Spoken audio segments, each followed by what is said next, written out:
박항서 감독이 이끄는 베트남 축구대표팀과 북한의 평가전이 안방 팬들을 찾는다.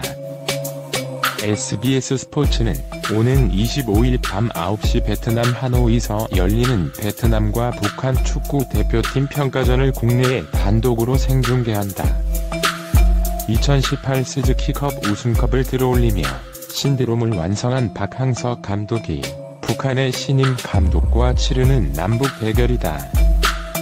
박항서 감독은 베트남 축구 국가대표팀 사령탑으로 부임한 이후 AFC U23 챔피언십 준우승, 아시안게임 4강, 스즈키컵 우승 신화를 차례로 완성하며 베트남 국민을 열광케 했다. 베트남 대표팀의 놀라운 성적은 국내에서도 시청률 20% 돌파라는 유례없는 기록을 남겼다. 이번 평가전 역시 아시안컵을 앞두고 치르는 평가전이라는 점에서 국내 축구 팬들의 관심을 모을 것으로 보인다. 스즈키컵을 조별리그부터 생중계한 SBS 스포츠는 이번 평가전을 통해 박항서 신드롬의 열기를 이어간다는 계획이다. 이번 경기는 스즈키컵을 통해 명장들과 맞대결을 펼친 박항서 감독의 남북 감독 대결이다. 북한은 최근 축구 국가대표팀 감독으로 선수 출신의 김영준을 선임했다. 김 감독은 선수 시절 2010년 남아프리카 공화국 월드컵 본선 진출 등에 기여한 바 있다. 베트남 축구 대표팀을 스즈키컵 대회에서 우승으로 이끈 박항서 감독이 베트남 국민들에게 제조국인 한국도 사랑해달라고 말했다.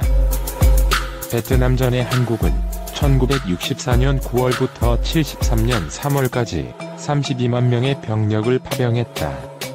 미국 55만 명에 이어 두 번째로 많은 규모다. 처음에는 비전투 부대를 파병했으나 지상전이 가열되던 65년부터 맹호부대, 청룡부대, 백마부대로 불리는 전투부대를 보내 남베트남을 도왔다. 수도사단, 제2해병여단, 제9사단 등이 순차적으로 투입됐다. 하지만 베트콩들은 체구가 큰 미군들은 다니기 어려운 낮고 좁은 대규모 터널로 이동하거나 정글에 매복하는 게릴라 전술로 장기전을 벌였다. 60년에서 75년까지 이어졌던 전쟁에서 결국 미국이 졌고 베트남은 공산화됐다. 닉슨 대통령이 미국 내 반전 여론에 따라 베트남 전쟁은 베트남인이 수행하게 한다며 철군을 발표한 뒤 미군과 한국군은 단계적으로 철수했다. 한국군에 의한 베트남 민간인 피해도 컸다. 한국군은 1만 6천여 명의 사상자를 냈다. 일례로 68년 3월 한국군에 의해 자행된 하미마을 학살의 경우 희생된 135명 가운데 대부분이 여성과 어린이다. 문재인 대통령은 2017년 한베트남 문화교류 행사 영상 축사를 통해 한국은 베트남의 마음에 빚을 지고 있다며 간접 사과했다. 노무현 전 대통령은 2004년 베트남을 방문, 마음에 빚이 있다고 말했다. 앞서 김대중 전 대통령은 2001년 한베트남 정상회담에서 불행한 전쟁에 참여해 본의 아니게 베트남인들에게 고통을 준 데 대해 미안하게 생각하고 있다고 말했다. 베트남 축구 대표팀을 스즈키컵 대회에서 우승으로 이끈 박항서 감독이 베트남 국민들에게 제조국인 한국도 사랑해달라고 말했다.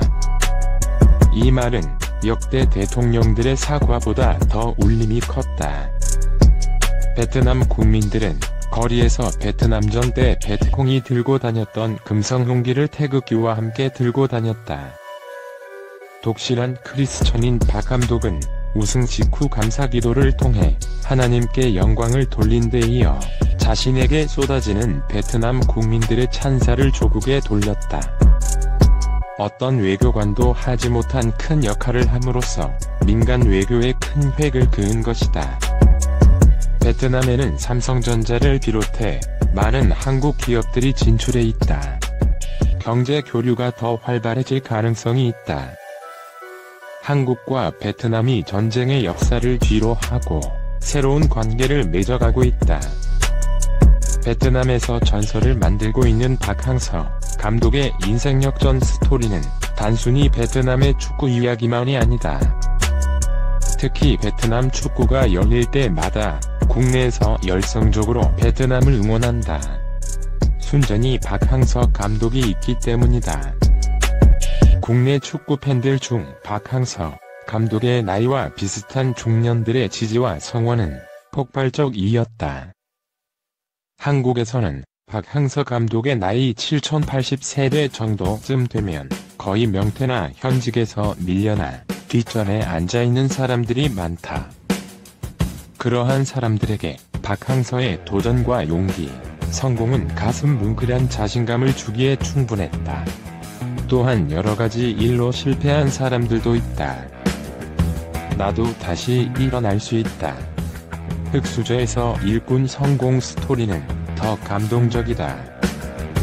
그리고 또 다른 인생에 도전할 수 있다는 용기와 믿음을 주었기 때문이고, 한편에서는 꿈을 이루지 못한 그들에게는 대리 만족도 주었다. 무엇보다도 좌절하지 않고 저 나이에 나도 다시 도전하면 이룰 수 있다는 자신감을 불어 넣어주었기 때문이다. 박항서 감독의 스즈키컵 결승전에는 베트남은 모든 일이 잠시 멈춘 상태였고, 한국의 TV 시청률은 무려 20%대를 넘었다. 뿐만 아니라 국내 S방송국은 중계팀을 현지에 급하여 생중계로 본방송 채널에서 중계했다. 박항서 감독에 관한 문제가 베트남 고등학교 문학시험에 출제돼 화제가 되기도 했다. 여러가지로 박항서의 성공 신화는 민간 외교적 역할뿐만 아니라 국익에 엄청난 도움을 주는 비즈니스 등 산업 전반에 엄청난 영향을 끼쳤다. 하지만 자세히 들여다보면 이것만이 전부가 아니다. 또 다른 박항서의 공로는 삶이 힘든 각박한 현실에서 힘들어하는 모든 이들에게 용기와 자신감을 불어넣었고, 인생은 60부터이다는 중년들에게 절대적인 지지를 받았던 그의 도전 정신과 인간적인 모습에 더 큰 감명과 영향을 주었기 때문이다. 박항서 감독은 베트남에서 파파로 통한다. 그는 돈이 아니라 나는 축구인이라며 지금 이렇게 일을 하고 있는 것이 행복하다는 그의 메시지는 시사한 바가 크다. 그와 함께 묵묵히 일하는 숨은 공신 이영진 코치도 베트남에서는 마마로 불려진다.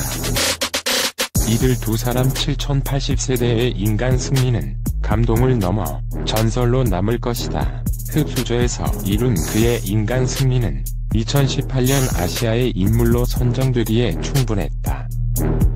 동영상이 마음에 드시면 구독 부탁드립니다.